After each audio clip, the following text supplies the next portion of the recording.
Bom, pessoal, hoje a gente vai ver o conteúdo, tá? Tem 2 conteúdos de acordo com o nosso plano de ensino que faltam abordar. Um deles eu deixei já como o trabalho P3 de vocês, que é a parte de análise dimensional e semelhança, tá? Que é uma parte mais teórica para entender como é que foram desenvolvidas uma série de equações que são usadas em mecânica dos fluidos e que são empíricas, ou seja, elas não são equações baseadas em teorias, né? Elas são equações baseadas em experiências práticas e que se busca, então, como relacionar, né, como obter uma relação, uma equação que relacione as propriedades que estão envolvidas no fenômeno.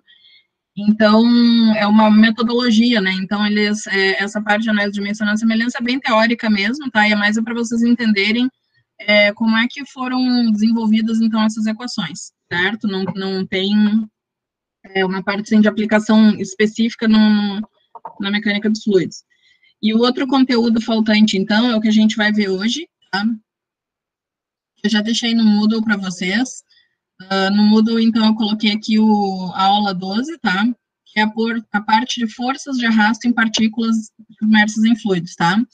Então, o que esse conteúdo vai trabalhar, né? A gente vai falar um pouco, entender, a gente já falou lá no início da disciplina sobre camada limite, agora a gente vai voltar ao assunto de camada limite e trabalhar mais para entender e como dimensionar, como quantificar, né, como calcular as forças de arrasto que aparecem quando tu tem o escoamento de um fluido ao redor de um sólido, tá? E as aplicações desse fenômeno, né? Onde é que a gente vai ter esse fenômeno aplicado na engenharia, tá? Ok, pessoal? Eu vou estar compartilhando, então, agora com vocês o material para a gente começar a ver esse conteúdo, tá? Antes da gente começar, alguma dúvida, alguma pergunta, algum comentário, pessoal?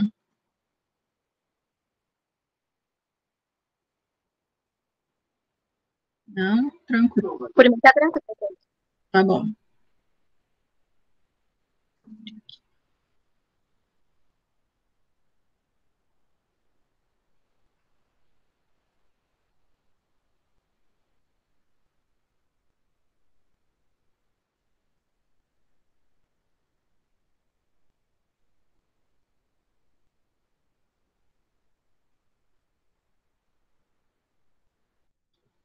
Ok, se ficar ruim a minha conexão, alguma coisa, se cortar, vocês avisem com áudio, tá? Porque eu não vou estar visualizando aqui o Meet, ok? Então, qualquer coisa me chame. Bom. Então, aqui.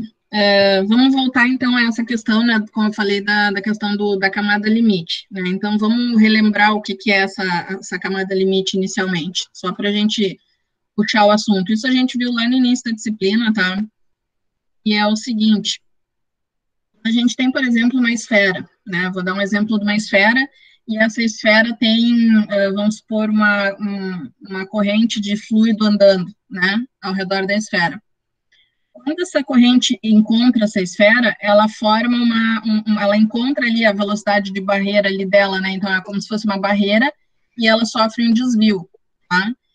E esse desvio vai causar uma modificação no fluxo desse fluido e vai criar uma pequena camada ao redor dessa esfera em que tu tem a interferência da superfície e do fluido, né?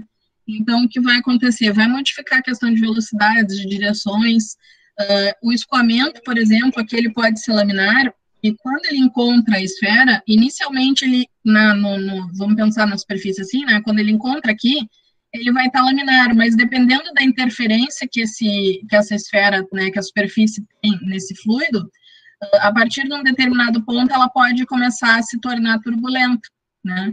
E isso causa, então, uma esteira, né? O que a gente chama de esteira, digamos, na parte de trás da esfera.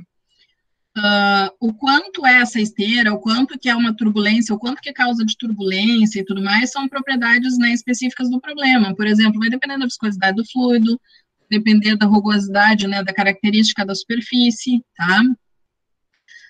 Do tipo de escoamento que vem ali, né, e etc.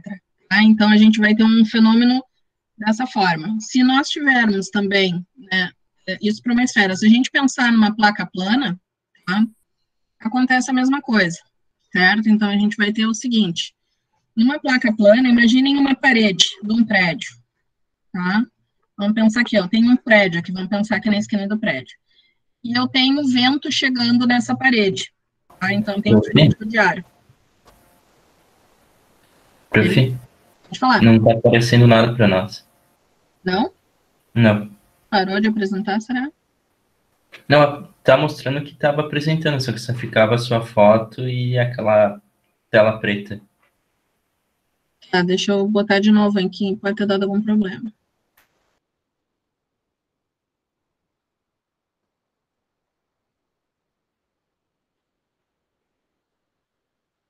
Ok, aparece agora? Agora sim. Essa parte aqui vocês pegaram da esfera? Eu estava Não, explicando? Não? não. Assim, quando for, me avisem, tá? Se eu estiver falando de alguma coisa que não está aparecendo para vocês, me avisem que foi o que aconteceu agora. Estava explicando assim, a questão da camada limite, tá, pessoal? Então, vamos pensar o seguinte. Vou voltar ali na placa plana que eu estava explicando, depois eu volto aqui na esfera. A gente tem uma parede, tá? E isso eu estou pensando numa parede de um prédio, mas isso pode ser em qualquer fenômeno, né? Pode ser, por exemplo, uma prancha que está flutuando na água, né? Ou até mesmo a superfície da parede de um tubo, né? Tu tem um tubo, uma tubulação, a entrada da água na tubulação, e tu tem a parede da tubulação. O que vai acontecer, né? Na borda de ataque aqui, a gente vai ter o efeito, aqui não tem efeito de parede nessa região, só que conforme entra nessa região, um efeito da superfície no fluido, tá? E essa superfície faz o quê? Faz um atrito. E aí a gente sabe lá do início da disciplina, né, da teoria, que, digamos assim, a gente sabe que a velocidade do fluido em contato com a parede é a velocidade da parede. Então, se a parede está parada, é zero. Aqui as camadas de cima, elas vão sofrendo interferência da questão da viscosidade, transferindo, né, essa tensão de cisalhamento e freando o fluido, né? Então, o que vai acontecer? Vai surgir aqui uma região, tá? Em que tu tem uma interferência do fluido, isso aqui seria um perfil, tá? Em que aqui, por exemplo, a velocidade aqui na superfície é zero, tá?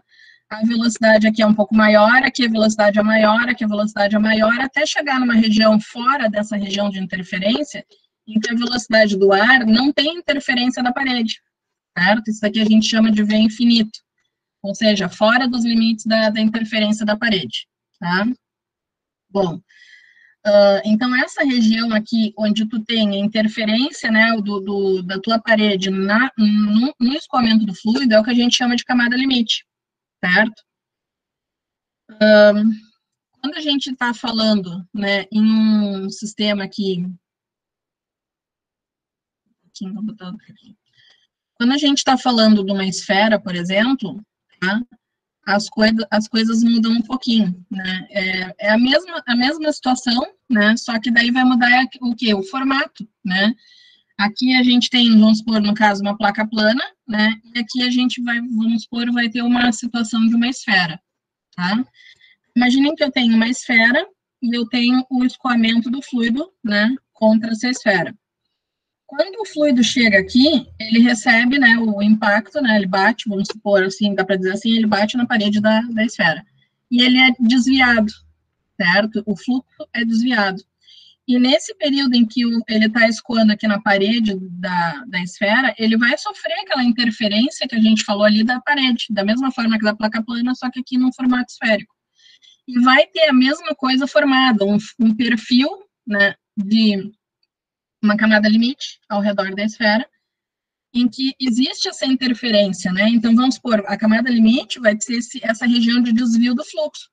Vai chegar um ponto em que o fluxo não chega a ser, não vai ter interferência da parede, né? Então, é onde a gente fala lá do V infinito, que a velocidade do fluido é, né, independente da parede, não sofre interação.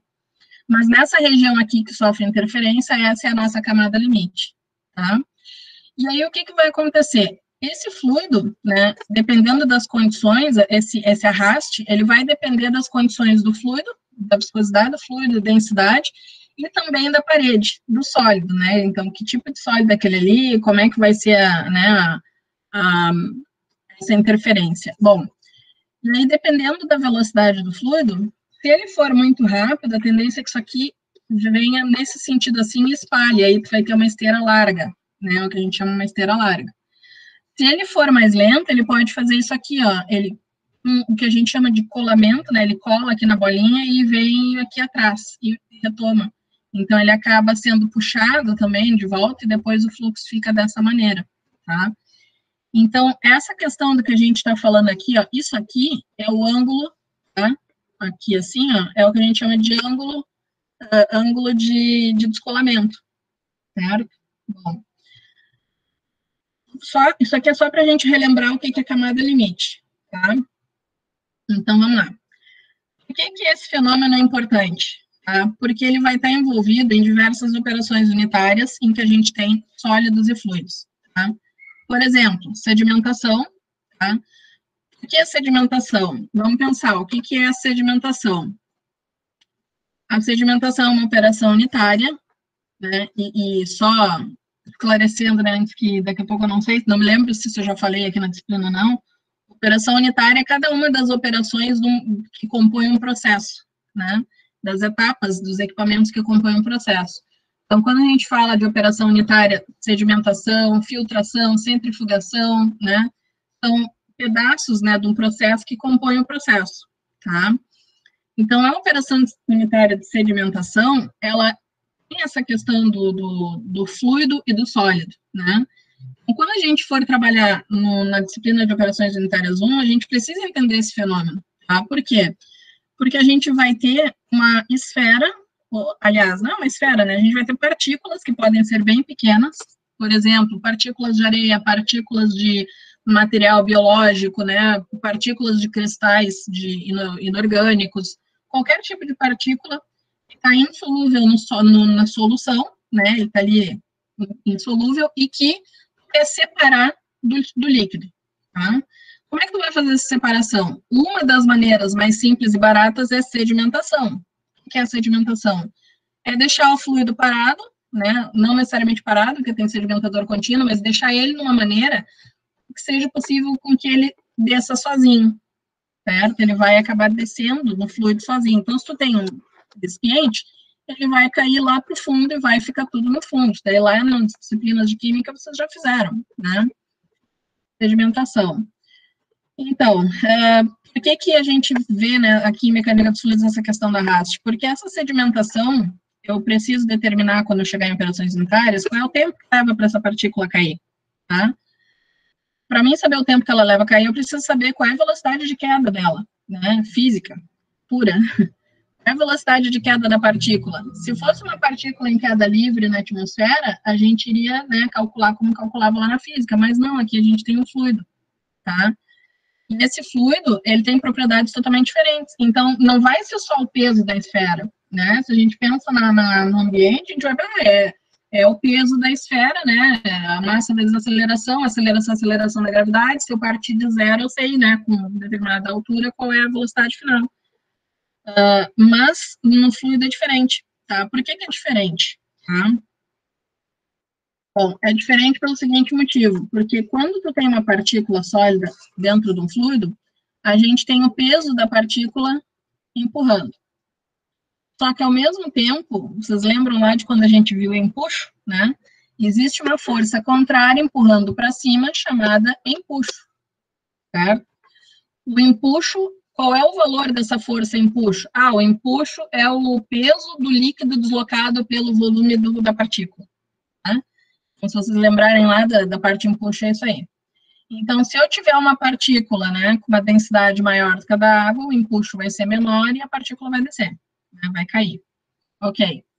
Só que essas não são as únicas forças que estão atuando ali num processo de sedimentação. Existe a questão do arraste, né, do arraste que existe da água na partícula, né. Então, o que é esse arraste? Conforme a partícula está caindo, ela não cai em queda livre, sem nenhuma barreira, né? Ela sofre o quê? O movimento relativo, né? Se a partícula está descendo, por mais que a água esteja parada, a velocidade relativa dela é para cima, né? Conforme a partícula desce, o fluido vai fazer o quê? É a questão ali do arraste, né? o deslocamento da partícula em relação ao fluido é um contrário ao outro, e existe uma força que surge, então, de resistência, que é essa força de arraste, tá? E essa força de arraste, ela vai fazer com que esse empuxo, além do empuxo, tu tenha para cima a força de arraste empurrando a partícula, né? Para cima, resistindo ao movimento da partícula, né? Sempre resistindo ao movimento. Então, consigo entender que se eu preciso dimensionar uma sedimentação e depende da velocidade de queda da partícula, né, essa velocidade de queda de uma partícula não é igual em todos os fluidos, certo? E não é igual para todas as partículas. Ela vai depender das propriedades do fluido e das propriedades da partícula. Por quê? Por causa da força de arraste. Se a gente fosse pensar só em peso e empuxo, a gente pensaria que seria importante só as densidades. Densidade da partícula e densidade do fluido. Mas a força de arraste, ela depende de viscosidade, certo? Então, eu vou ter condições diferentes de sedimentação para fluidos com diferentes condições de viscosidade, né? Diferentes propriedades de viscosidade, certo? Então, essa é uma das aplicações, né, da questão do entendimento da força de arraste. Ela vai interferir nos processos de sedimentação, tá? Outra operação unitária, flotação. A flotação é quase a mesma coisa, tá? A diferença é que a flotação acontece quando tu tem uma partícula que tem densidade, tá, menor do que a do fluido. Se a partícula tem densidade menor do que a do fluido, a tendência dela, obviamente, né, a gente imagina que se ela está dentro do fluido, a tendência dela é subir, certo? Ou seja, ela vai flotar. Então, isso é uma operação unitária também. Tá? Por exemplo, onde é que a gente tem a operação de flotação? Em estações de tratamento de efluente de frigorífico, né, a gordura, a primeira etapa é o processo físico-químico. Aquilo que é pesado sedimenta, mas aquilo que é gordura, que é mais leve, não sedimenta, ele flota. Então, a gente vai ter o quê? O peso da partícula, que é menor, né, do que o empuxo vai ser maior e a partícula vai subir. Só que quando ela está subindo, ela também vai ter a força de arraste. Só que nesse caso, a força de arraste, como ela sempre é no sentido oposto ao movimento, ela vai ser para baixo, né? É uma força que vai surgir, que vai puxar a partícula para baixo, certo? Então, é uma operação unitária que também, né, interfere essa questão, peso, empuxo e arraste, tá? E aí a gente vai ter também a questão, né, se tem arraste, tem interferência da viscosidade do fluido. E aí eu consigo imaginar o seguinte, né? Então, para sedimentar uma partícula, quanto mais viscoso o fluido, mais lenta ela sedimenta? Sim, tá? Mas e partícula em queda livre na atmosfera não tem arraste? Tem arraste do ar. Só que como o ar é uma substância muito pouco densa, densidade extremamente baixa e viscosidade quase nula, essa força é pequena, tá? Embora ela exista, a gente sabe que existe, né? Então, se tu conseguir aumentar muito a área, né, tu vai aumentar o arraste, por quê? Porque, né, o arraste é uma função de área de ataque, né, quanto de área está sofrendo ali. E aí, nesse caso, se a gente tiver uma área grande, a gente consegue ter um arraste grande que reduz a velocidade de queda, que esse é o princípio básico de um paraquedas, de uma asa delta, né, fazer com que o arraste, né, se opõe ao movimento de queda e empurre, né, e faça essa força contrária, tá? Então, ao movimento, certo? Então, a mesma coisa assim, na flotação. Quer dizer que uma partícula que vai flotar numa solução, se essa solução tiver uma viscosidade muito alta, a partícula vai subir com uma velocidade menor? Vai. Né? Ela vai subir mais lentamente, porque tu tem a força de arraste contrária ao movimento, tá? Aí a gente já viu duas operações unitárias que dependem desse, né, que tem interferência dessa força, tá? Elutriação. Né? Elutriação é outra operação unitária que usa o mesmo conceito, um pouquinho diferente, tá? O que é uma elutriação? Em vez de eu ter partículas caindo num fluido, né, quase parado, eu tenho um fluido em movimento arrastando partículas para cima, tá? Então, vamos supor, se eu pegar uma quantidade grande de areia, tá, com diversos tamanhos de partícula, e colocar num recipiente, vamos supor, eu posso fazer isso, por exemplo, com uma garrafa PET, tá? Vamos supor que eu vou pegar uma garrafa PET aqui, e vou botar uma telinha e vou botar areia aqui. Nessa areia tem diâmetro de partícula de vários tamanhos, né? Vários tamanhos de partícula, desde as areia grossa, areia média, areia fina, tudo misturado. E aí eu coloco uma corrente de entrada, uma vazão de água subindo aqui, empurrando para cá. O que vai acontecer? Essa água vai, né, fluir daqui para cá e vai sair fora.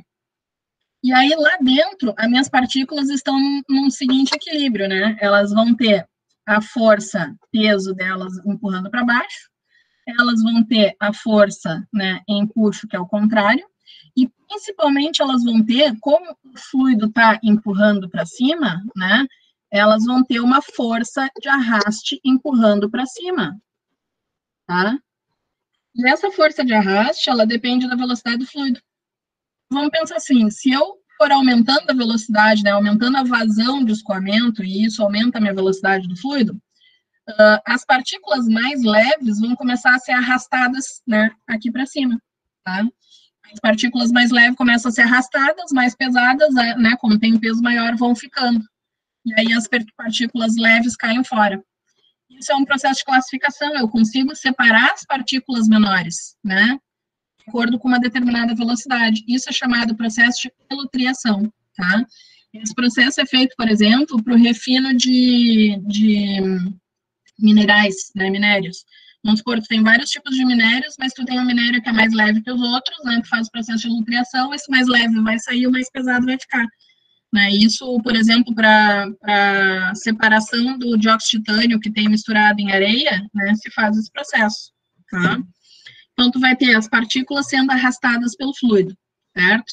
E as partículas maiores vão ficando. Bom, depois que parou de sair as partículas menores, o que eu faço? Eu quero separar outro diâmetro de partícula, eu vou e aumento de novo um pouco mais essa vazão, até que as outras partículas um pouquinho mais pesadas comecem a sair também, né? Então, eu vou aumentar essa força de arrasto para conseguir equilibrar o peso das partículas maiores e elas também vão sair, e as mais pesadas continuam retidas, tá? Então, esse processo a gente vai fazendo e isso vai fazendo uma classificação, né, do tamanho dos sólidos de acordo com o quê? De acordo com o diâmetro de partícula, o tamanho delas e a densidade, né, que vão me refletir no peso das partículas, tá? Então, eu vou tirar as partículas mais leves, depois eu aumento a velocidade, tiro as partículas um pouco mais pesadas, e assim eu vou aumentando a velocidade, né, e vou separando, vou removendo cada vez partículas mais pesadas, tá? Isso é o processo, né, uma operação unitária de elutriação, ok? Bom, outra operação unitária, né, é uma operação unitária que, na realidade, é um processo que acontece em diversas operações unitárias, é fluidização. Quando a gente falou aqui né, da elutriação, ela é uma fluidização. O que é essa fluidização? É fazer com que o sólido seja arrastado, né, levantado desse leito, né? Então, imaginem que isso aqui, ó, são partículas paradas, né, assentadas no fundo do recipiente, né? Então, aqui é tudo partícula.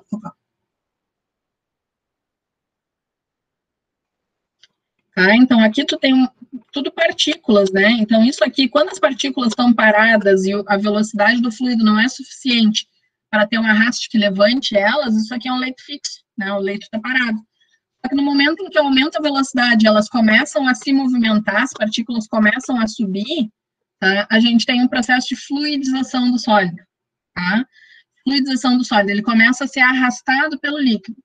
Só que num processo de fluidização simples, a gente vai chegar no limite em que essas partículas vão subir, quando elas chegam aqui, que o diâmetro abre, a velocidade cai, elas caem, né? E aí segue esse processo e as partículas ficam pipocando lá dentro, tá? Isso é o processo de fluidização. Para que se usa fluidização? Para reatores, né? Por exemplo, as bolinhas podem ser catalisador e o fluido pode ser uma solução reagente. Para secagem, eu posso ter as bolinhas, por exemplo, como grãos de algum cereal e o fluido pode ser ar quente para secar o sólido, né? Então, para operações de adsorção, por exemplo, eu posso ter um gás contaminado com um agente tóxico ali e a minha esfera ser carvão ativado. E aí, quando ele passa ali, o carvão ativado absorve esse componente químico tóxico e remove da minha corrente de gás. Então, tem várias operações unitárias que usam esse conceito de fluidização, tá? Secagem, reação e também adsorção, certo? Então, essa questão da fluidização, é outra parte também de operações unitárias que é totalmente relacionada ao arraste, tá? O transporte pneumático de sólidos é o que acontece na elutriação, né? E que tu pode fazer não só para a questão de elutriação, mas tu pode fazer para o transporte mesmo, né? Eu posso, por exemplo, transportar um material particulado em pó de um recipiente para outro só com uma corrente de ar empurrando e o sólido vai sendo arrastado, né? Isso é transporte pneumático. E por que ele vai ser arrastado? Ele vai ser arrastado quando o arraste for maior do que o peso e ele vai ser levado, então, adiante, tá? O processo de centrifugação também, tá, pessoal? A diferença do processo de centrifugação para um processo de sedimentação é pequena, né? A diferença é que, num processo de sedimentação, né, a gente vai ter a partícula sob a ação da gravidade, né? A gente vai ter aqui o peso, tá? Porque o peso é a massa vezes a gravidade. Só que quando tu tem uma centrifugação, tu bota isso aqui numa centrífuga, né? A partícula está sendo acelerada lateralmente com uma força centrífuga que vai me causar uma aceleração centrífuga que é muito maior do que a gravidade. E aí, então, na realidade, tu está só aumentando o efeito do peso, né? Através de uma força centrífuga, tá? Então, também tem efeito de arraste, certo? Vai ter a questão do efeito do peso da partícula, vai ter o efeito do arraste e efeito da força centrífuga, tá? Então, isso é para a gente ver o quanto todas essas operações aí que eu comentei, elas são importantes, né, no sentido de, são operações comuns, né, em vários processos, e que a gente depende, então, né, desse entendimento dessa força de arraste, né, que surge nas partículas que estão escoando, né, ou a partícula está escoando dentro de um fluido parado, ou o contrário, o fluido está escoando ao redor de uma partícula parada, alguma coisa assim. Certo? Então, é isso. Então, o que a gente precisa determinar, né, é essa questão de velocidade terminal de partícula, né, que a velocidade da partícula, né, quando inicia o processo, né, teoricamente, se a gente larga uma bolinha, vamos supor, na rua ali, né, a ação da gravidade, a velocidade inicial é 0, mas eu tenho a aceleração da gravidade. Se eu largasse essa bolinha no vácuo, sem nenhum atrito com o ar, sem arraste com o ar, né, eu ia ter só a aceleração da gravidade, eu ia ter a força-peso, né, e com essa aceleração constante, eu saberia qual é a velocidade dela no final, tá? Só que quando tu tem um fluido, então, seja ar, seja água, seja qualquer fluido, a gente vai ter essa força de arraste, e essa velocidade da partícula, né, ela inicialmente ela está lá com a aceleração da gravidade, mas no momento que ela começa a cair, ela sofre a força de arrasto, e esse equilíbrio de forças entre peso e arrasto vai te determinar uma velocidade de descida, tá, constante, diferentemente do que se eu não tivesse o arrasto. Então, a velocidade, né, que o fluido vai estar caindo, que é uma velocidade constante, ela é chamada de velocidade terminal, tá? E é a velocidade com que o fluido vai estar já, né, balanceados essas forças, né, peso, arraste e empuxo, vai estar sofrendo, então, na queda, certo? Ou então, né, no arraste, vamos supor, se for tiver com uma força de arrasto muito grande, no processo para cima também vai ser o contrário, né? Então, essa velocidade terminal ela é importante para a gente determinar esses processos, tá?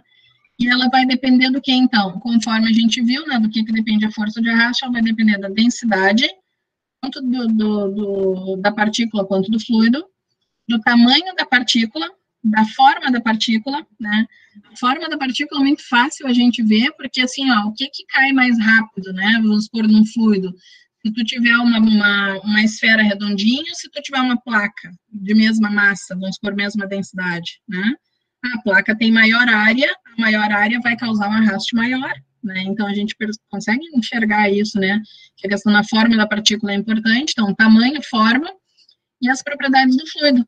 Como eu falei, se tem uma densidade maior, né, e uma viscosidade maior, tu vai ter uma maior resistência ao movimento da partícula, tá?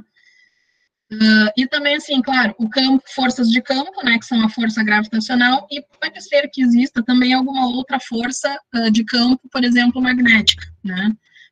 como nós falamos antes, a grande maioria dos nossos processos normais não vai ter essa força, né, de campo magnética, vai ser a principal força de campo, é a gravitacional, tá?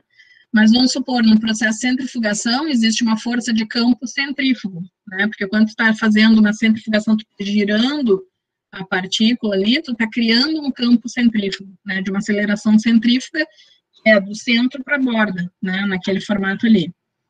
Tá? Então, a gente vai ter essa questão aí de velocidade terminal. Quanto que vale cada uma dessas forças?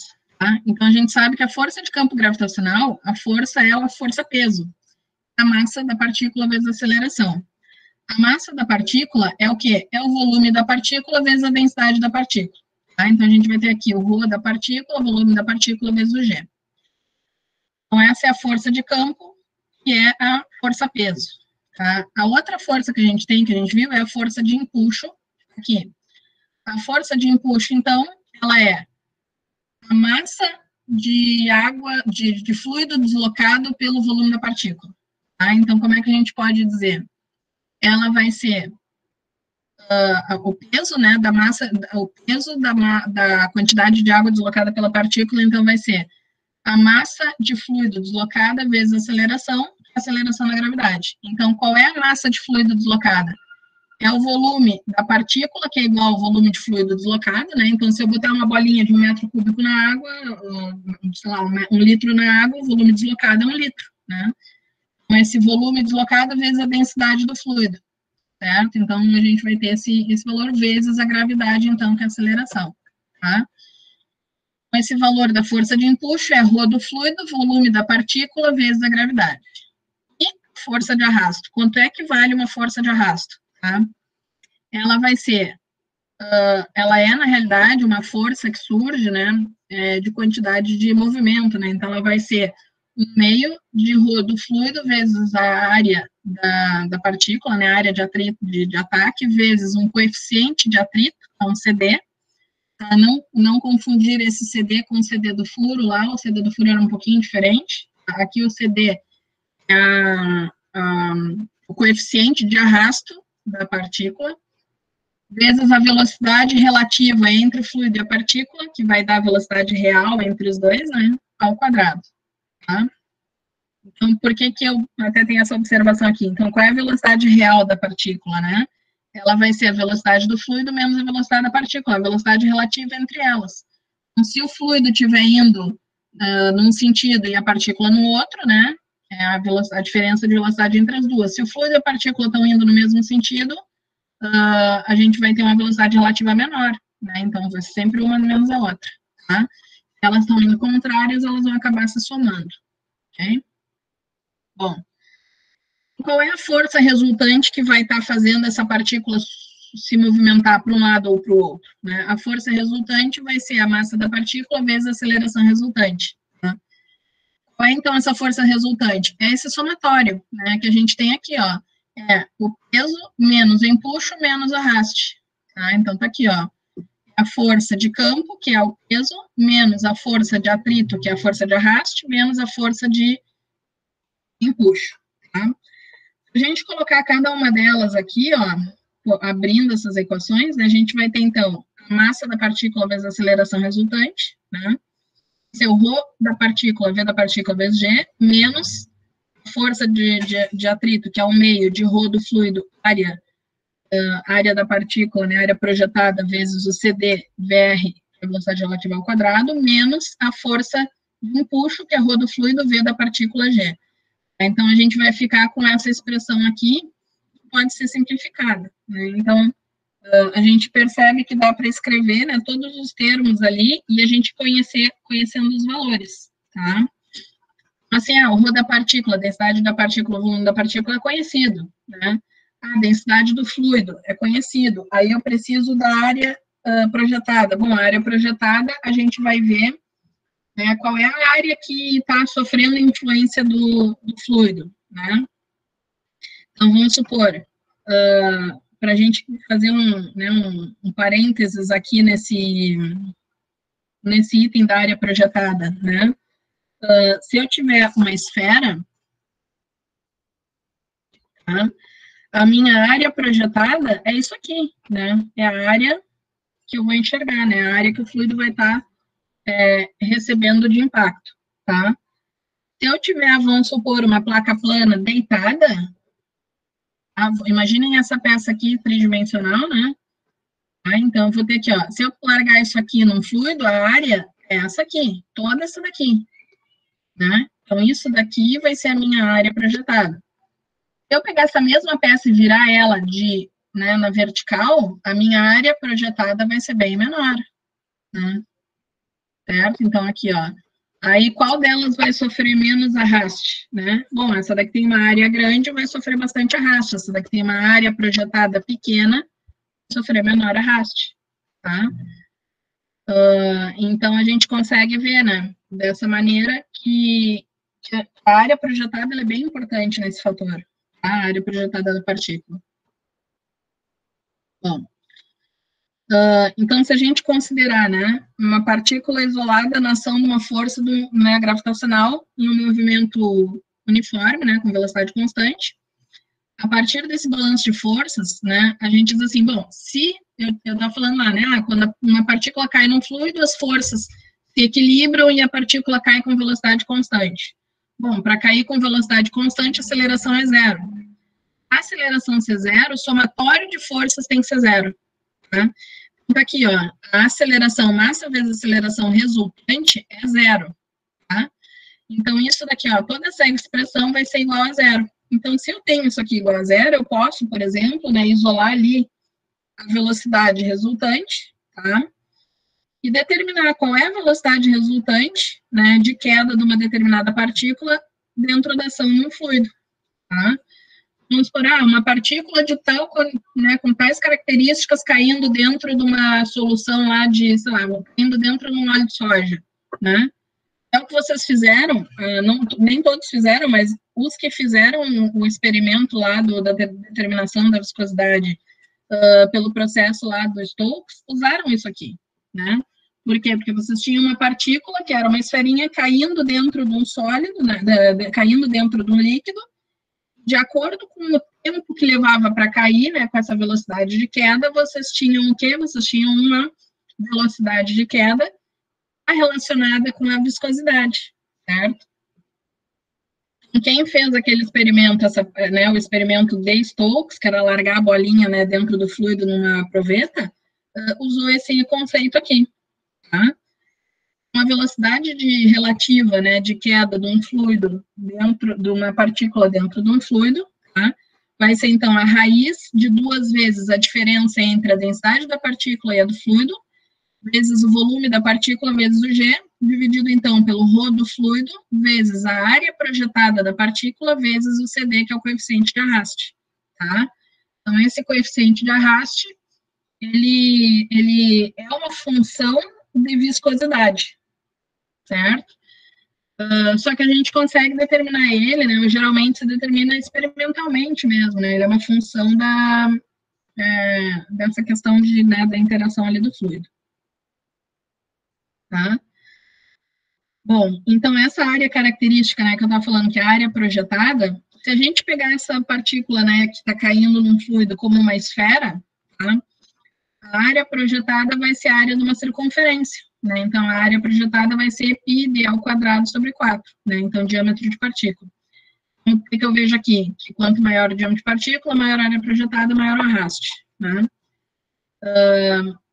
E aí, mas e se eu tiver uma partícula que tem um formato, não tem nada a ver com uma esfera, né? Eu tenho uma partícula completamente num formato estranho. Bom, a gente vai usar o que a gente chama de diâmetro equivalente. Tá? Isso daqui, vocês vão aprender, vão calcular, na realidade, vão precisar lá em operações unitárias.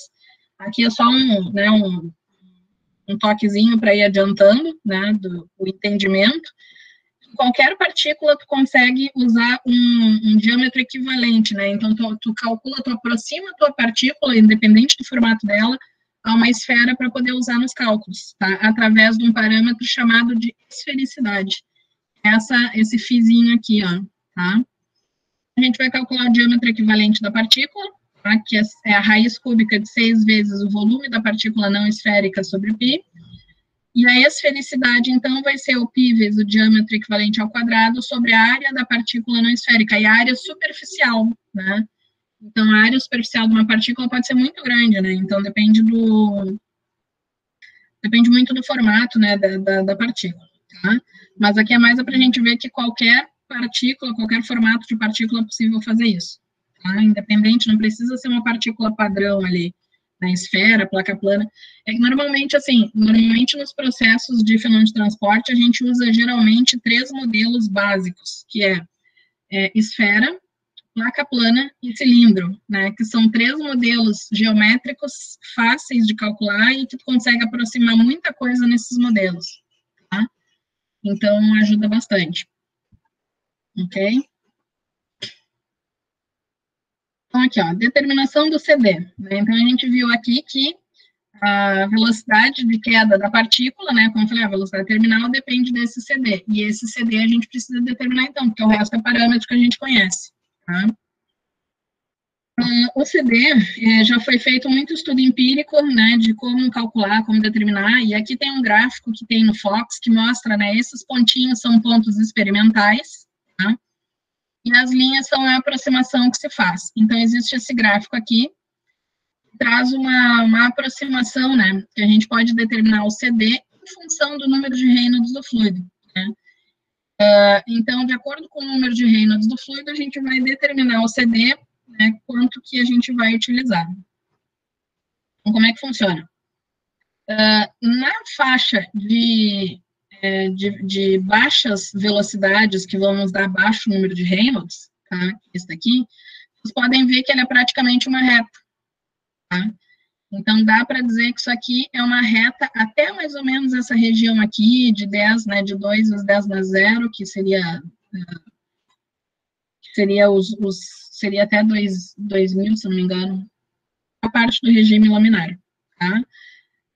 Depois a gente tem uma curva aqui, né, e aqui mais muito alta que ele foge, que vocês podem ver que ele fica quase constante aqui, vertical, e depois ele dá uma viajada, né? Mas aí são números de Reynolds muito altos que dificilmente vai chegar nisso aí. Então, a gente tem uma região constante, uma região que é uma curva e outra região constante, né, que fica nessa parte aqui, tá? O número de Reynolds constante, ele dá um pulo, né, e depois fica mais ou menos constante. Então, quanto é que vale isso aqui, tá? Nessa região linear aqui do início, o CD, então, assim, ó, esse outro gráfico do Brunetti, então, vocês vão ver que um livro usa CD e o outro livro usa CA, é a mesma coisa, coeficiente de arraste, tá? É que o Fox usa CD porque o CD é coeficiente de drag, que a drag é arrasto em inglês, tá? Então, essa é a única diferença. Então, aqui, ó, para Reynolds baixo, a gente vai ter o CA, o coeficiente de arrasto, como 24 sobre Reynolds, ok? Numa outra região, né, a gente vai ter uma transição ali, ele vai mudar. Então, quanto é que vale? Bom, se o CD, né, para Reynolds de partícula menor que 1, camada limite, né, então, assim, quando a gente está falando de Reynolds, a gente está acostumado a ver Reynolds de tubo, né, escoamento dentro de tubo. Aí, agora eu me esqueci de comentar, mas aqui a gente tem que usar Reynolds de partícula, tá? Um pouquinho diferente. O Reynolds de partícula, a gente vai verificar o número de Reynolds ao redor da partícula dentro da camada limite, certo? Então, ela é um pouquinho diferente. Então, se o Reynolds de partícula for menor do que 1, né, Reynolds muito baixo, tá? Por isso que até aqui, ó, essa região não vai até 2000, vai até 1000, até 1000 não, desculpa, até 1, 2 ali, né, porque 1 vezes 10 na 0, tá aqui, ó. 1 vezes 10 na menos 1, aí seria 10 na 0, né, e 2, 10 na 0. Então, até que assim, mais ou menos, ele ainda é linear, tá? Nessa região onde o Reynolds de partícula é menor do que 1, a gente vai ter o coeficiente de arrasto 24 sobre Reynolds, tá? E colocando esse valor de 24 sobre Reynolds lá nos valores, né, de força de arrasto e tudo mais, a gente vai ter força de arrasto com 3 vezes π, vezes a viscosidade do fluido, vezes a velocidade do fluido, né, de queda contínua, vezes o diâmetro da partícula, tá? Para determinar quanto que é essa força de arraste. E aí, então, essa velocidade, né, de queda vai ficar da seguinte maneira: 1 sobre 18, diâmetro de partícula ao quadrado vezes g, vezes a diferença entre a densidade da partícula e a densidade do fluido sobre a densidade do fluido. Tá? Então, a gente tem essa determinação. Deixa eu só ver onde é que está aqui. Eu acho que eu me esqueci, foi de botar o Reynolds de partícula, mas o Reynolds de partícula, a gente, no lugar do diâmetro do tubo, a gente usa, se não me engano, diâmetro de partícula. É a única diferença. Tá? Mas eu vou colocar aqui que está faltando. A gente calcula o Reynolds de partícula, né? E se ele ficar baixinho, ficar menor do que 1, vai ser 24 sobre Reynolds. Beleza. Aí a gente consegue terminar aqui, né? Quanto que é a força. Para Reynolds de partícula entre 1 e 1000, né? A camada limite é quase laminar, né? E outra coisa que eu queria chamar a atenção aqui e mostrar é quando a camada, o escoamento é laminar, a camada limite, as linhas de fluido, elas fazem, né, alteração de percurso devido à parede, mas essa interferência da parede, ela é pequena, ele acaba não havendo descolamento, né?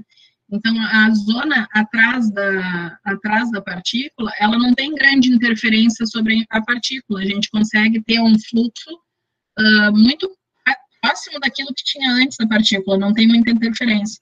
Não tem descolamento da camada limite, né? E a camada limite, ela é laminar, tá?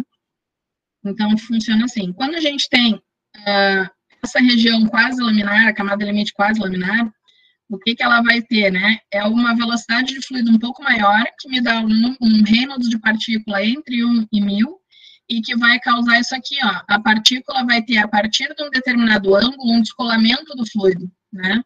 As linhas de corrente, elas vão ser alteradas e depois ela descola e sai para, né, uma trajetória para fora. E isso aqui causa o quê, né? Causa uma região de vórtex aqui, de uma interferência, de uma turbulência atrás da partícula. Tá? Então, ocorre uma interferência, essa turbulência vai alterar, então, o escoamento, né? Daqui para trás vai demorar até ter um retorno à normalidade, né? Isso aqui mostra o quê? Mostra que vai ter um coeficiente de arrasto maior, né? Então, ele vai estar naquela região ali, que é uma curva, e o CD vai ser 10 dividido pela raiz de Reynolds, tá? E além disso, né, então, esse ângulo de descolamento ali a partir de 80 graus, né? A velocidade relativa, então, pode ser calculada dessa maneira. 4 sobre 225, rho da partícula menos rho do fluido ao quadrado, G ao quadrado, rho do fluido vezes a viscosidade do fluido, tá? Elevado a 1/3, tá? Vezes o diâmetro de partícula. Aí, mas de onde saiu isso aqui? Bom, tudo tratamento matemático, utilizando o CD, utilizando a força de atrito e etc. Tá? Para a região entre Reynolds de partícula entre 1 e 1000. Bom, a Reynolds de partícula acima disso, tá? É a camada limite totalmente turbulenta, né? A gente vai ter uma condição diferente também. Então, aqui, pessoal, para Reynolds de partícula, então, entre 1000, né, que é o limite ali da camada quase laminar, e 350.000, a camada limite ela é completamente turbulenta, tá? E aí o coeficiente de arrasto ele é constante, igual a 0,44. Então, esse valor, o que vai acontecer qual a diferença disso, né? A gente vai ter uma região completamente turbulenta e a camada de alta turbulência, né, ela vai continuar nessa questão aqui de ter um grande arrasto e tudo mais, tá? Um coeficiente de arrasto constante para qualquer valor de Reynolds entre esses dois limites, tá? E para valores acima de 350.000, que é muito difícil acontecer, mas pode acontecer, acima de 350.000 para o Reynolds de partícula, a camada limite é uma camada de limite de alta turbulência, e o ângulo de descolamento, né, ele passa a 615 graus, e aí a gente tem, digamos que a velocidade do fluido é tão alta, né, que consegue distorcer e retornar aqui, e a região de turbulência, ela fica bem limitada na região atrás da esfera, tá? Então, a gente vai ter essa modificação aqui, tá? Então, vocês podem ver aqui, ó, camada laminar, né, como é que fica a imagem, a camada quase laminar, né, Por que ela é quase laminar? Porque ela é laminar num pedaço e da camada limite, a partir de um determinado ponto ela se torna muito turbulenta. E depois quando ela é completamente turbulenta, tá? Deixa eu só ver se tem aqui.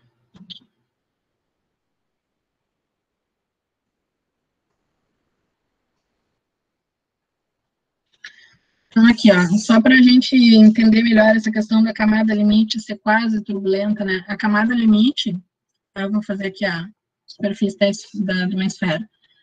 Ela vai ter o ataque, né? E aí ela vai fazer isso aqui, né?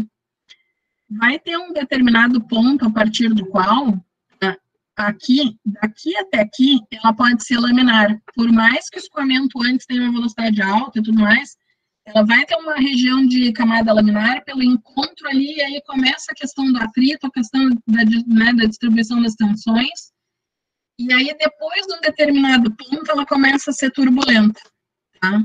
E aí quando ela é turbulenta, aí sim ela faz o descolamento, certo? Então, por isso ela tem descolamento, depois ela descola. E esse ângulo aqui é aquele ângulo, então, de descolamento. Então, essa diferença, né, de camada quase laminar é isso aí, porque existem situações em que a camada limite, ela tem um pedaço de camada limite laminar, e a partir de um ponto ela é turbulenta, né?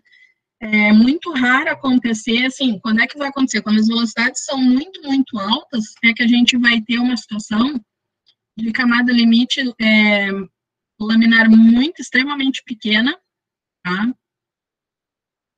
E uma situação que seria o seguinte, né? Opa.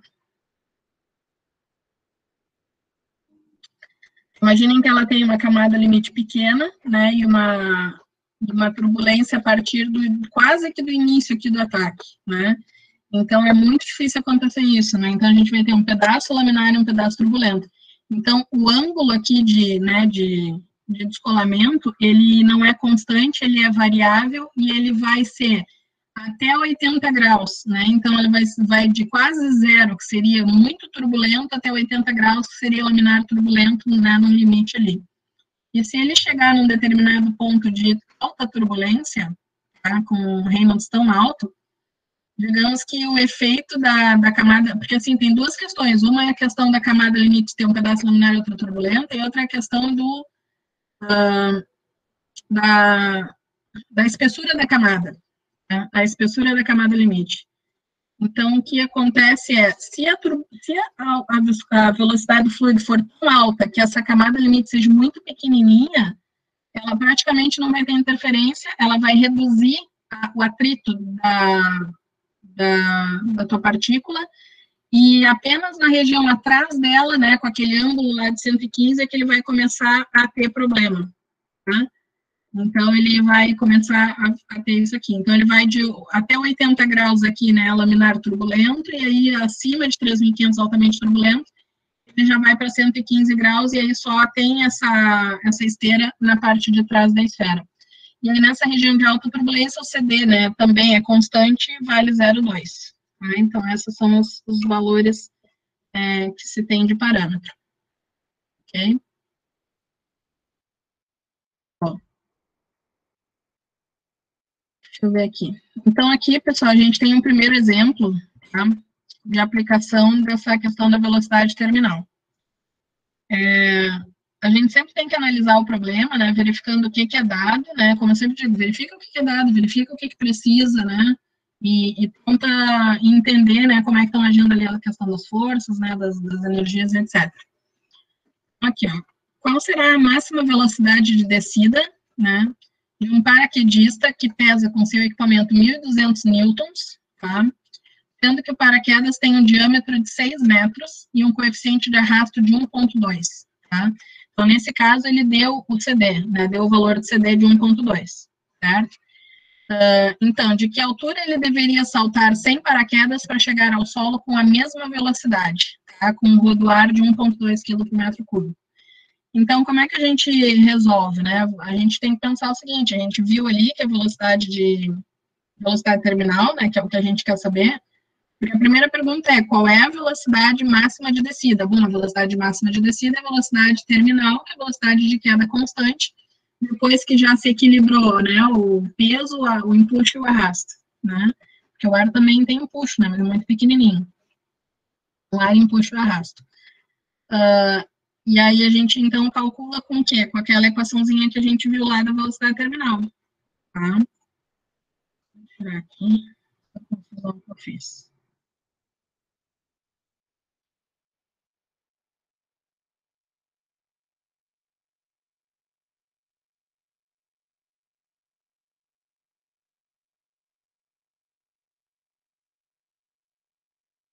Okay.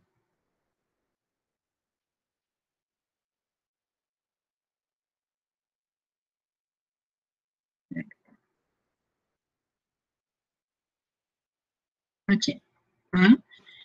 Então, a velocidade de queda, a gente pode utilizar a equação que está aqui, né? Certo? Então, velocidade relativa, e aí a mesma velocidade vai ser a velocidade de queda, a terminal vai ser a velocidade relativa. Bom, paraquedista saltando no ar. A gente pode considerar o ar parado. Ah, mas pode ter vento. Bom, mas ali não falava nada de vento, né? Aí já é outro problema. A gente está falando, por enquanto, de queda livre, né? Numa atmosfera, teoricamente, com ar parado. Então, a gente vai ter a velocidade como sendo a raiz de 2 ρ da partícula. E qual que é o ρ da partícula? Tá? Ali ele não fala em ρ da partícula, mas ele diz que né, o equipamento mais o paraquedista tem um peso, que já é a força-peso, de 1.200 newtons, tá? Então, isso daí já é o quê? Já é o ρ, né, vezes o V, vezes o G. Ρ da partícula, vezes o volume do sistema, né, vezes o G. Aí ele dá o ρ do fluido, que é o ρ do ar, né? E aí ele dá o quê? A área projetada do paraquedas, também ele dá informação, e ele dá o CD. Então, o problema fica simples da gente resolver ali, né? Tá? Então, tá aqui, ó. O que a gente pode fazer de balanço? Tá? Bom, a força, o que a gente vai considerar? Aí eu vou mostrar algumas, agora vou comentar algumas coisas que ele, né, que no livro, esse problema aqui é do Brunetti, que ele considera. Então, a gente vai ter aqui, ó, o paraquedas, tá? Que tem uma área projetada, tá? Um AC aqui, de, onde é que tá? Se não me engano, 6 metros quadrados.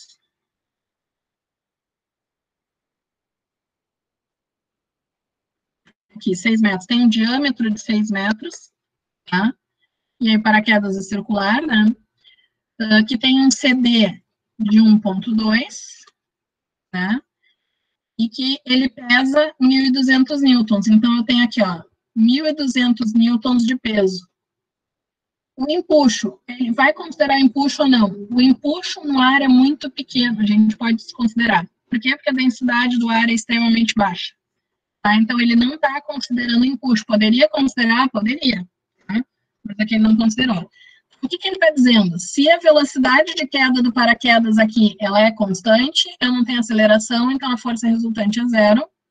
A força resultante é zero, a força peso e a força de arrasto estão se equilibrando. Tá? Ele botou isso aqui, ó. A força de arrasto é igual ao G, o G maiúsculo ele chama de força-peso. Tá? Quanto que é a força de arraste? A força de arraste é o CD vezes o ρ, né? A velocidade terminal ao quadrado sobre 2 vezes a área. Tá? Isso aí é daí que surge aquela equação lá da velocidade, certo? E a área projetada? Bom, a área projetada é a área de uma circunferência com 6 metros de diâmetro, πd ao quadrado sobre 4. Ok? O que ele está dizendo? Essa condição aqui da velocidade, da força de arrasto é igual ao peso. Tá? E quanto que é o peso? O peso é 1.200 newtons, né?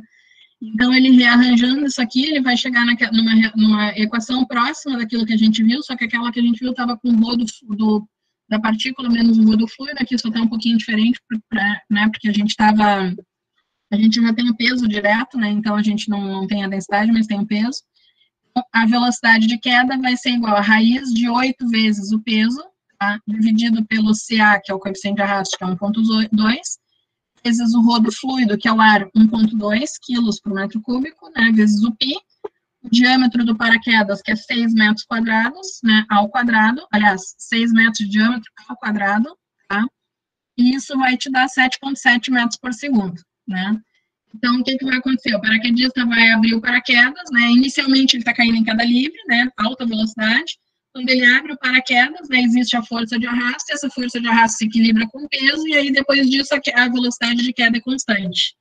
Constante com que valor? 7,7 metros por segundo, certo? Então, é uma velocidade alta, né? Até é uma velocidade alta, tá? Então, assim, ó, saltando sem paraquedas, né? Aí ele pede depois, bom, a velocidade de descida é 7,7 metros por segundo. Aí depois ele pergunta, sabendo, né, que ele quer saber, o paraquedista atingirá a máxima velocidade quando seu peso for equilibrado? Não, desculpa, a pergunta é, de que altura deveria saltar sem paraquedas para chegar ao solo com a mesma velocidade? Né? Então, vamos supor, se eu não tivesse força de arrasto, qual deveria ser a altura para ele chegar no solo com 7,7 metros por segundo, né?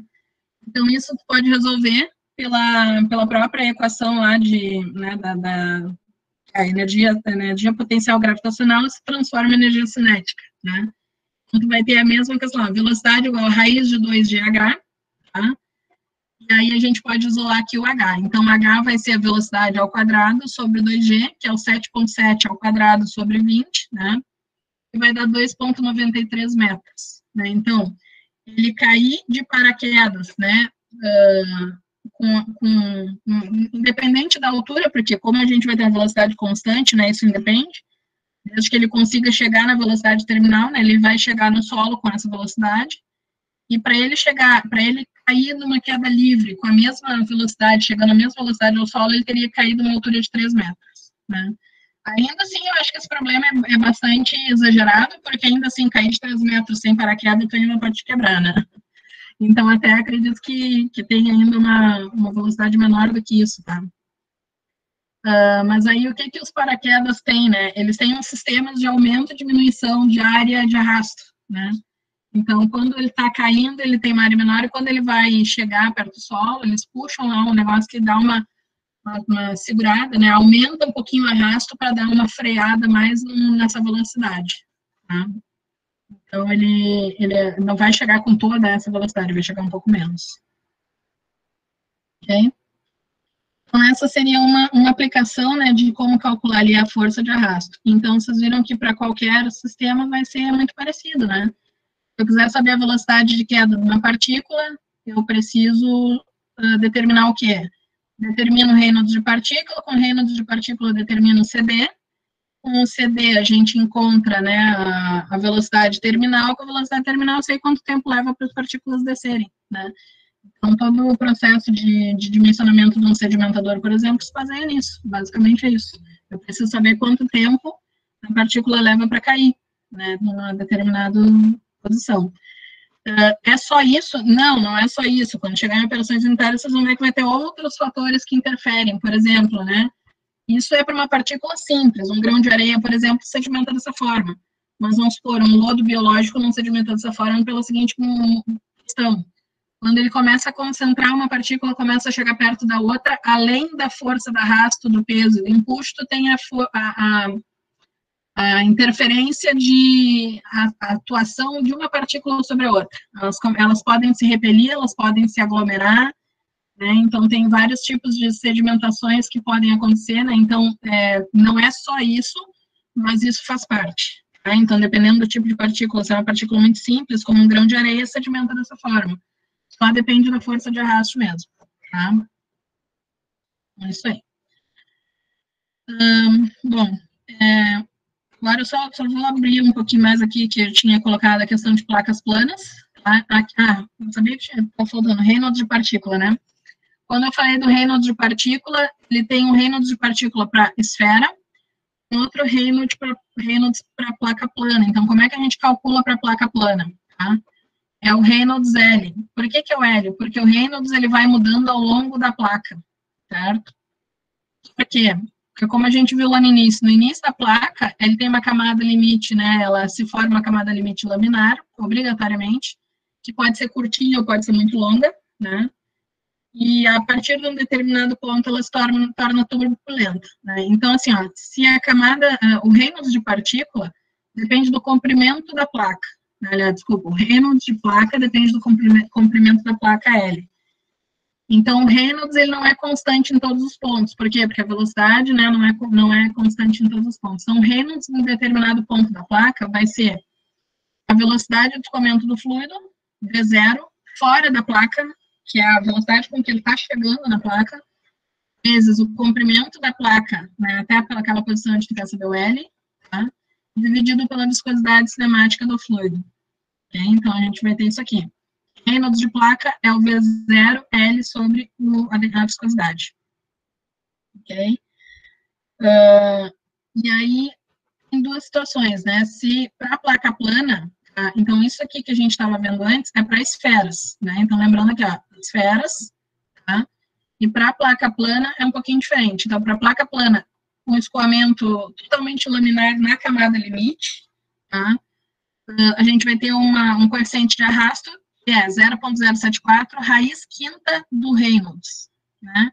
Então, vamos supor, se eu tenho uma placa de 10 centímetros, eu vou botar o L aqui 0,1, vou botar a velocidade do escoamento do fluido, e com esse Reynolds eu vou achar o CD aqui, tá? Se ela for totalmente laminar. Se ela for uma camada limite turbulenta, totalmente turbulenta do início ao fim da placa, e quando isso acontece, né, quando a gente tem um número de Reynolds muito alto, a gente vai ter o coeficiente de arrasto calculado dessa forma, tá? Porque ela vai ter uma condição um pouquinho diferente. Então, vai ser esse 0,074, a raiz quinta do Reynolds, menos um K sobre o número de Reynolds. E esse K depende do Reynolds crítico. O que é o Reynolds crítico? O Reynolds crítico é o número de Reynolds na posição em que ele muda de camada laminar para camada turbulenta. Tá? Então, depende muito do comprimento da placa, tá? E das condições de velocidade. Para cada número de Reynolds crítico, tá? A gente vai ter 1K. Então, por que esse Reynolds é chamado Reynolds crítico, né? Porque dependendo do comprimento da placa e da velocidade do fluido, eu posso ter essa camada, esse X crítico aqui, que é a posição onde a camada do limite deixa de ser laminar e passa a ser turbulenta, mais para a ponta da placa ou mais para o final da placa, tá? Então, ela vai ser variável, né? O número de Reynolds, onde o número de Reynolds, onde o X crítico, né, vai estar posicionado num determinado ponto ali. Então, aqui a gente vai ter um exemplo, né, de aplicação dessa questão do coeficiente de arraste para placas planas, tá? Então, assim, a gente pega ali uma placa plana retangular de 1 metro de largura e 2 metros de comprimento, tá? Imersa em água. Uma determinada, né, com viscosidade de 1,5 vezes 10 a menos 6 metros quadrados por segundo, a densidade de 1.000 quilos por metro cúbico. Ela é arrastada horizontalmente com uma velocidade constante de 1,5 metros por segundo. Aí pede para calcular a força necessária, supondo os 3 casos, né? Então, qual é a força necessária para arrastar com essa velocidade? É uma situação um pouquinho diferente do que a gente estava vendo antes de queda, né? Aqui a gente está falando o seguinte, eu tenho um fluido, eu tenho uma placa plana dentro desse fluido e estou arrastando ela. Então, não estou analisando a questão do peso, não é isso. A gente está arrastando, por exemplo, né, um navio. Qual é a força para empurrar um navio?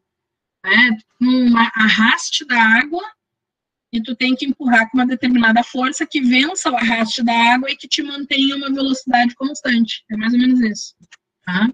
Então, seria a mesma maneira de calcular, por exemplo, a potência necessária, né, ou a força necessária do motor do navio. Tá? Ele dá algumas situações possíveis, né? Se a camada limite for laminar desde o bordo de ataque até o bordo de fuga, né? Então, velocidades baixas com camada laminar do início ao fim da placa, tá? Nesse caso, o que a gente vai ter, né? Totalmente laminar, o coeficiente de atrito, né? A gente vai ter isso aqui. Então, o que eu preciso calcular? A velocidade, tá? Que dá aqui, ó, 1,5 metros por segundo, vezes o comprimento da placa, né? E aí a gente tem que analisar a placa de 1 metro de largura e 2 metros de comprimento. Está sendo arrastada, né? Horizontalmente, né? Então, obviamente, eu vou arrastar ela, né? O comprimento da placa é os 2 metros, tá? E aí a gente vai ter, então, esse valor aqui, né, do L. Tá? E dividido pela viscosidade que também foi dada. Tá? Então, aqui, ó, a força deverá ser igual à resistência do avanço, né, ou à força de arrasto. Então, para manter uma velocidade, eu tenho que ter uma força empurrando igual à força de arrasto para manter a velocidade, para não desacelerar, né? É basicamente o que a gente faz também no carro, né? Então, qual é a diferença? Que no carro tu tem a força de arraste do ar, além do atrito nos pneus, mas é muito mais a questão do arraste do ar, né? Empurrando o carro para trás. Então, eu preciso manter uma força no motor para manter a velocidade, né? Que vai ser o mesmo valor desse arraste que está sofrendo, né? Tá? A força de arraste, né, vai ser essa equaçãozinha, o meio do CD vezes o ρ, velocidade ao quadrado vezes a área. A área, né, 2 vezes a área da placa. Por quê? Porque vamos pensar, a área de arraste, se ele está completamente submerso, ele está sofrendo arraste em cima e embaixo, né? Então, ele vai ter toda aquela área de atrito ali dos 2 lados da placa, tá? Ele está sofrendo arraste. Então, é um pouquinho diferente, né? Aqui. Então, pois as tensões de cisalhamento, elas agem em ambos os lados da placa, tá? A alteração que se tem nessas 3 condições possíveis ali, né, da camada limite laminar, turbulenta e com Reynolds crítico de 5 vezes 10 na 5, né, a gente vai ter isso. Então, a força de arrasto, quanto que ela vai ser? Né? A força de arrasto vai ser sempre a mesma, tá? Que é o meio de CA, né, vezes os 1000 da densidade, vezes a velocidade, que é 1,5 ao quadrado, vezes a área da placa, que é 2 por 2.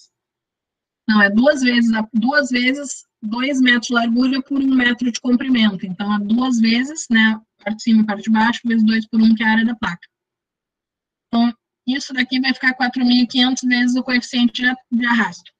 E aí, esse coeficiente de arrasto é que vai ser diferente nas 3 possibilidades de condições, né? Então, se eu tiver a camada limite totalmente laminar, a gente tem uma equaçãozinha 1.328 sobre a raiz do Reynolds. Quanto que é o Reynolds?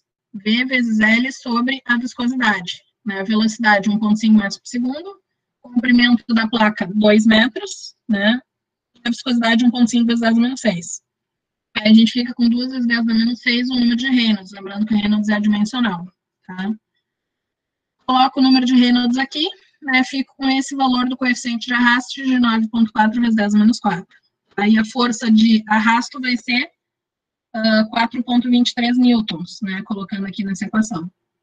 Bom, isso se a camada limite for totalmente laminar, beleza. Se a camada limite for totalmente turbulenta, né, aí o que acontece? O coeficiente de atrito muda a equaçãozinha, né, vai ser 0,074. Só o meu slide aqui, acho que faltou uma equação, tá? Na realidade, aqui, totalmente laminar não é essa daqui, é essa outra aqui, ó, 1.328 sobre Reynolds. Essa de 0.074, ela essa daqui, ó, é para a camada limite totalmente turbulenta. Aliás, essa daqui é para pedaço laminar e pedaço turbulento. E aí, totalmente turbulenta, só esse primeiro pedaço aqui, 0.074. Então, tá só faltando uma equação aqui que eu me baguncei, tá? Então, depois eu vou colocar aqui a que tá faltando. E, na realidade, é essa daqui, tá? É 1.328 sobre raiz de Reynolds.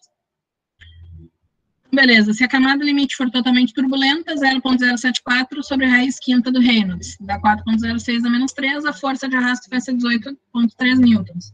Então, aí a gente já consegue perceber o quê, né? Se a camada limite for totalmente laminar, a força de arrasto é 4 newtons. E se ela for totalmente turbulenta, 18,3 newtons. Olha a grande diferença que tem nisso aqui, né?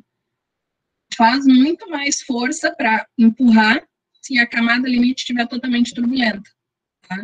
Por quê? Porque a camada limite laminar forma como se fosse uma película que facilita o escoamento. Então, tem que fazer menos força, né? Porque tem menos arraste. Tá? Então, o escoamento turbulento, né? Com camada limite turbulenta, ele não é interessante. A gente viu que ele aumenta, né? ele aumenta, então, a tua força de arraste, né? E, obviamente, se aumenta a força de arraste, aumenta a força com que eu tenho que empurrar, certo? Bom, aí ele pede aqui na letra C, né, o número de Reynolds crítico sendo 5 vezes 10 na 5, tá? Quanto que fica, então, o coeficiente de arrasto, tá? Então, nesse caso, vai ter uma transição entre o laminar e o turbulento num determinado ponto da placa. Qual é o ponto da placa? É o X crítico, tá? O que é o Reynolds crítico? O Reynolds crítico é o X quando o número de Reynolds quando L é igual ao X crítico. Tá? Então, na realidade, a gente tem aqui o que seria o Reynolds, né? É a velocidade vezes o comprimento sobre a viscosidade. Então, se tu isolar o comprimento e dizer que esse comprimento é o X crítico, é o comprimento até onde eu tenho o regime laminar e a partir daquele ponto turbulento, né? A gente calcula o X crítico. Então, ele vai ser o Reynolds crítico, que é 5 vezes 10 na 5, vezes a velocidade, uma vez a viscosidade, é 1,5 vezes 10 a menos 6, dividido pela velocidade. Aqui só está errado que ele fez confusão, passou a velocidade, a viscosidade aqui é multiplicando, tá? Aqui tá erradinho. Mas ok, então aqui a equação, na hora de botar o número, tá certo. Isso aqui vai ser 0,5 metros. Então, o que isso quer dizer? Tá? Isso quer dizer o seguinte, eu tenho uma placa que tem 2 metros de comprimento, tá? Que está sendo empurrada aí dentro do fluido. Essa placa, em 0,5 metros, ela tem escoamento laminar, camada limite laminar, e a partir de 0,5 metros até os 2 metros, ela é turbulenta. Ela tem um pedacinho de escoamento laminar e um pedaço de escoamento turbulento. O que a gente consegue imaginar, né? Que a força de atrito não vai ser nem tão baixa quanto se ela fosse totalmente laminar e nem tão alta quanto se ela fosse totalmente turbulenta. Né? Então, ela vai ficar entre 4 e os 18. Então, a gente vai ter ali, ó, o coeficiente de atrito, então, 0,074, raiz quinta do Reynolds, menos o K, raiz de Reynolds, K sobre Reynolds. Tá? Então, ali, ó, para a nossa tabelinha, né, então a gente vai ter ali, ó, uma tabelinha com Reynolds crítico versus K. O nosso Reynolds crítico, ele é 5 vezes 10 na 5, né, aqui. Com K é 1.700, tá?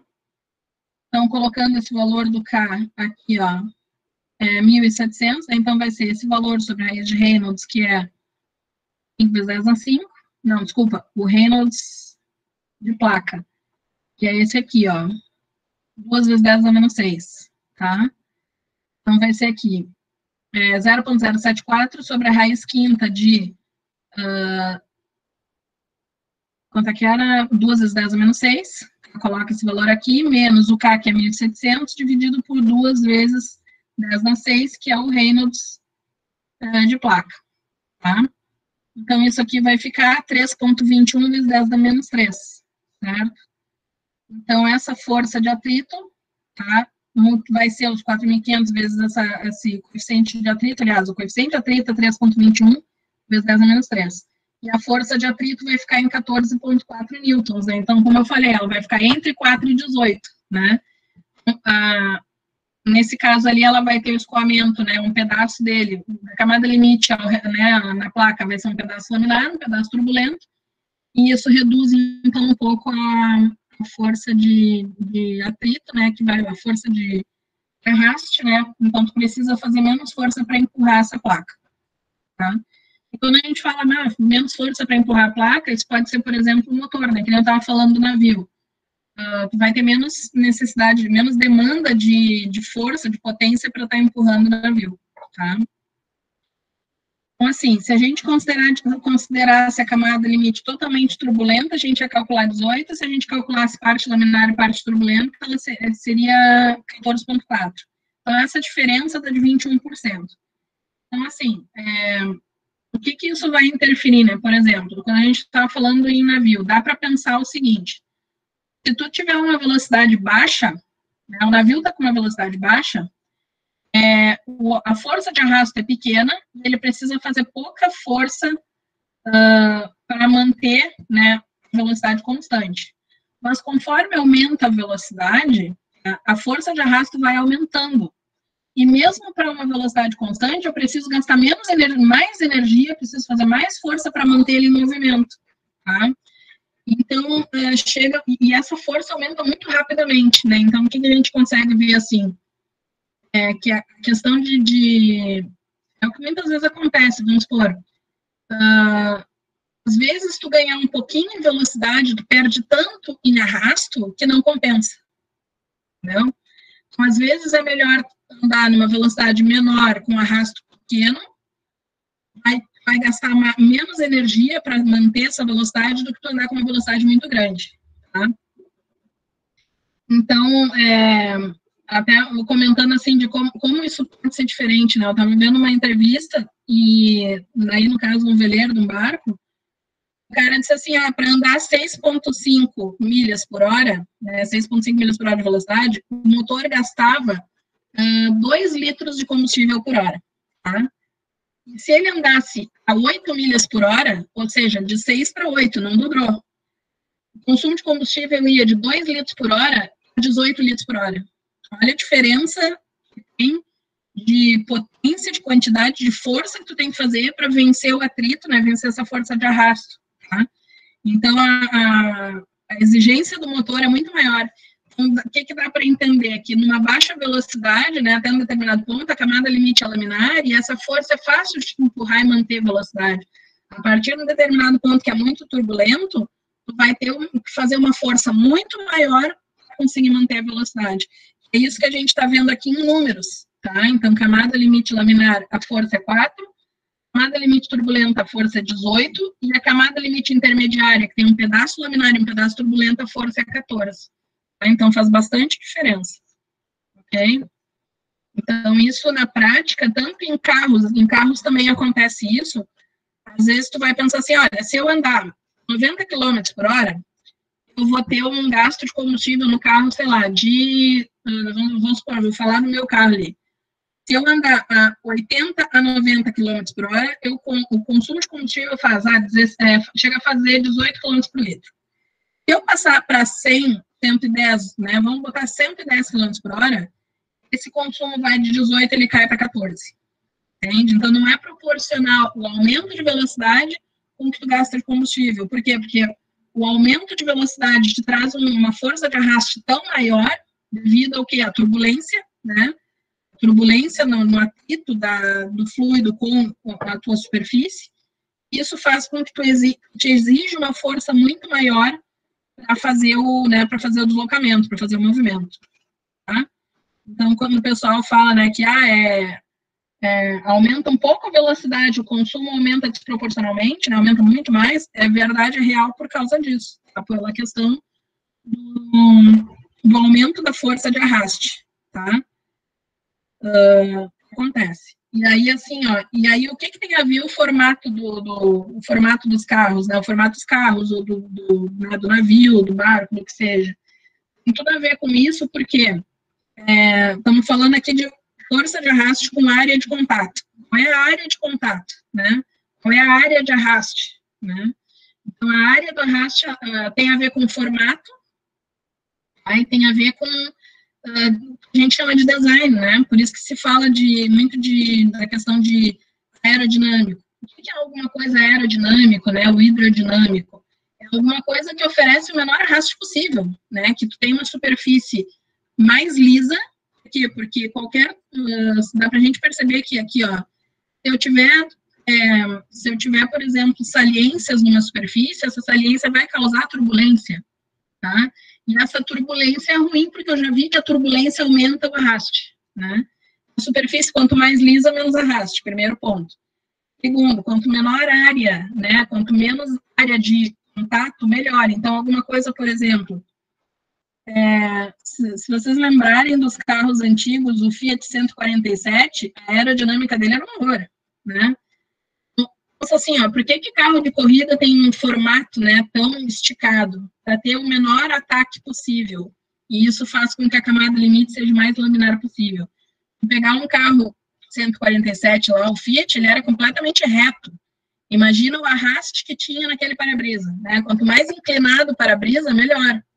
Mas se tu tem um carro para-brisa muito reto, ele dá muito arraste, muito impacto, né? Então, tu vai ter o fluido muito bloqueado ali, né? Então, toda essa questão do arraste tem relação com a área de contato, com a superfície ser lisa, né? Então, para quê? Tudo para que a gente possa reduzir a turbulência, né? Reduzir a turbulência. Por quê? Porque a turbulência causa um aumento de arrasto.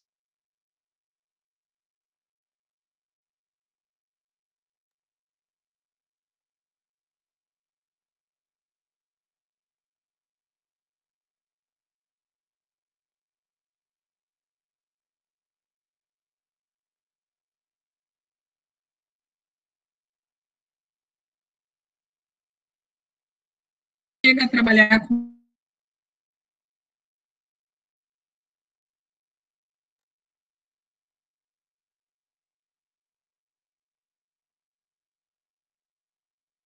para-brisa do Fiat 147, né? A gente vai ter, então, esse deslocamento, né? Esse ataque, né? Uma zona de estagnação, que a gente chama, muito grande, né? E a turbulência gerada na esteira vai ser bastante alta também, né? Então, isso é ruim porque causa muito arraste, tá? No caso de formato de partículas, né, de variados, e aí tu pode pegar, por exemplo, partículas em formato de um paralelepípedo, né, que a gente vai ter largura B e altura H, tá? Então, a relação entre B e H, altura e largura, tá? Dependendo dessa relação, tu tem um gráfico aqui do Fox que te traz quanto que é o CD, tá? Quanto que é o coeficiente de arraste. Então, por exemplo, se eu tiver uma placa plana que tiver 10 de largura para cada 1 de altura, né? Então, eu vou ter um CD de 1.4, mais ou menos, aqui, 1.3, né? Aqui, tá? Se eu pegar uma placa plana que for muito comprida e em relação a, vamos supor, 20 de largura para cada 1 de altura, né? Eu vou estar aqui no 20, o coeficiente de arrasto é tanto. Então, toda essa relação, né, de altura, largura, né, para cada relação a gente vai ter um valor do coeficiente de arrasto. E aí ele tem também, não, tá aqui, para outros formatos, tá? Então ele tem aqui, ó, para um prisma retangular, para um disco, né? Então imagina um disquinho sofrendo impacto, né, do fluido, para anel, para hemisfério com extremidade, né, com a parte redonda para trás, ou um hemisfério, né, com a parte redonda para frente do fluido, tá? Ou com uma seção em C, né, um meio tubo, por exemplo, tá? de encontro, assim, com o fluido. Aí vocês podem ver que o ângulo de ataque é muito brusco, né, então imagina o fluido entra aqui, ainda tem que fazer isso aqui para sair. O arrasto é muito grande. Então a gente vai ter um CD aqui de 2.3, tá? Ou uma seção em C, só que com o lado aberto voltado para trás, aí é praticamente um tubo, né? Então, a gente vai ter como se fosse um cilindro, então é 1.2. Tá? Então, para diferentes formatos de partículas. Aqui a gente pode ver que o CD é bem variado, né? Então, aqui, ó, para um prisma retangular com a base dividida pela altura quase infinita, né? Ou seja, muito grande, que é 2.05. Para a base e altura igual a 1, que seria um cubinho, é 1.05. Para o disco, então, 1.17. Para o anel, 1.20. No hemisfério, aí a gente pode perceber assim, se o hemisfério é a placa plana e o hemisfério para trás, o hemisfério não ajuda em nada. Então, o CD ali é 1.42. Agora, se essa placa estiver virada para o outro lado, o hemisfério, a parte redondinha para frente e a parte plana para trás, né? Isso ajuda, porque daí ajuda no escoamento, né? No deslize do escoamento. Aí o CD cai de 1.42 para 0.38, só virando a peça, né? Tá? A mesma coisa aqui no C, tubo em C, né? Nesse sentido, 2.3. Se eu virar o tubo e pegar nesse sentido, né? Que daí ele escoa, 1.2, tá? Então, para ver o quanto é bem importante o formato, né, da partícula, tá?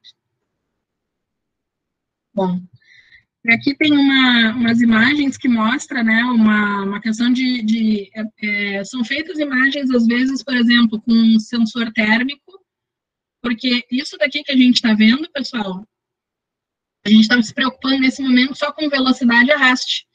Mas isso tem também transferência de calor e transferência de massa. Tá?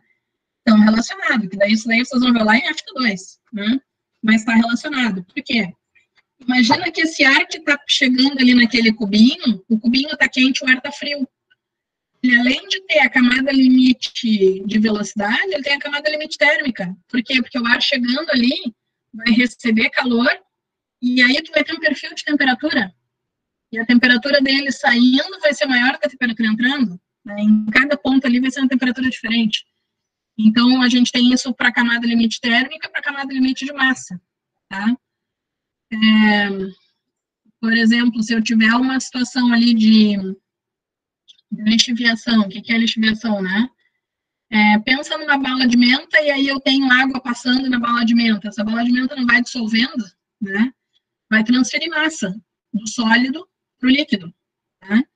Então, conforme a velocidade, tu vai ter a camada limite, né, de velocidade, né, a velocidade de escoamento da água ao redor da bala, tu também vai ter um perfil de escoamento, né, uma camada limite de transferência dessa massa, a concentração dessa bala em cada ponto, ali, a concentração de açúcar da bala que dissolveu, né, em cada ponto ali da esteira do escoamento, tá? Então, esse entendimento, ele é importante não só para operações unitárias físicas, né, que são as que eu comentei antes, mas também para operações unitárias com transferência de calor e massa, tá? Então, isso aqui a gente vai ver depois lá em FT2, como é que fica, por exemplo, se eu tiver um tubo se eu tiver uma tubulação que tem vapor quente e tiver um escoamento de um ar frio, né? Bom, eu tenho a camada limite de velocidades, eu tenho a camada limite térmica, né? Então, a gente vai ver isso aí também, tá? E aqui essas imagens mostram isso, né? Mostram a esteira, tá? A esteira que se forma ao redor das superfícies. Então, aqui a gente tem a esteira de um cubo, aqui a gente tem a esteira de um cilindro, então vocês podem ver que o cilindro é comprido, né? E aí tu vai ter o escoamento ao redor do cilindro, tá? Aqui para uma esfera, tá? Em regime de escoamento laminar, e aí vocês podem ver o descolamento ali, ó, né? E a região de turbulência atrás da esfera, e para um escoamento altamente turbulento, né? Que vai ter o descolamento vai ser lá no finalzinho, então vai ter a turbulência a região de turbulência bem mais fina, né? E aqui é uma foto que mostra a camada, mostra a esteira, mas provavelmente isso aqui não é a esteira de velocidade, é a esteira de calor, tá? Porque daí tu tem a transferência de calor e aí tu tem uma difusão desse calor no ambiente posteriormente, né? Tá? Então, isso aqui são situações bem importantes aí para vários processos. Ok? Então, assim, esse material todo, pessoal, ele está aqui no Moodle para vocês, nessa aula 12, tá? Em que eu coloquei também, para vocês verem com calma depois, tá? Vários videozinhos que trabalham isso aí. Esse primeiro videozinho é um vídeo que mostra um CFD, né, uma fluidodinâmica computacional. Isso aqui é calculado, como é que é a esteira num cilindro, né? Então, tem fluxo de ar passando num cilindro para ter uma tubulação, por exemplo. Como é que fica o desvio das correntes ao redor do cilindro, tá? Aqui, aplicação dessa força de arrasto para o movimento de um avião. E aí tem tudo isso que a gente estava falando de velocidade, perfil de velocidade, perfil de escoamento, né, de força de arraste, né, de força-peso, força-empuxo, tá? Esse outro aqui mostra também como que, mostra a esteira, né, do perfil de uma esfera, tá? E aqui mostra esse vídeo fala do efeito Magnus, que é um efeito que acontece numa esfera que digamos assim, se tu lançar uma esfera girando no ar, tá?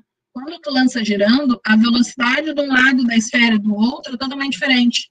E se as velocidades são diferentes, pelo princípio da conservação de energia, eu tenho uma redução de velocidade, eu tenho um aumento de pressão, né?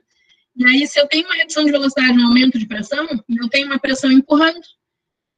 Então, a esfera, digamos assim, de vez de cair reto, ela vai cair com um tempo maior. Por quê? Porque ela vai aumentar a pressão né, o que empurra ela para cima, né, e que a gente chama de lift, né, é o que também faz a asa do avião empurrar para cima o avião, né, o efeito lift.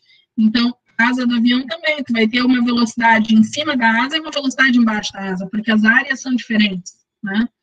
Se tu tem uma velocidade menor embaixo, velocidade embaixo e outra em cima, o efeito lift vai fazer empurrar ele para cima, e aí cria sustentação, né?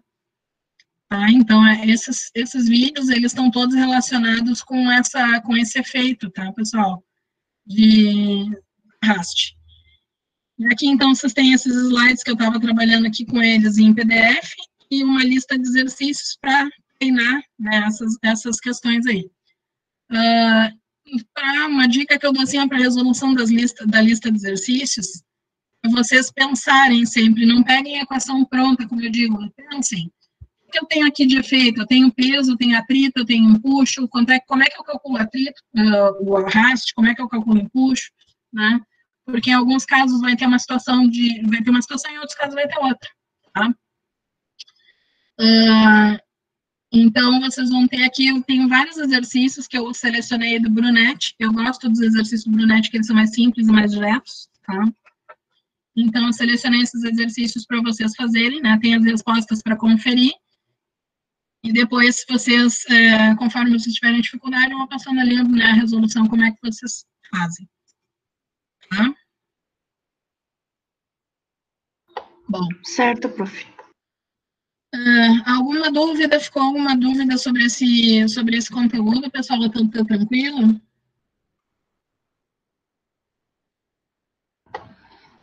A gente vai tirar a dúvida mais quando fizer exercícios, né? Aí vão as dúvidas sempre surgem.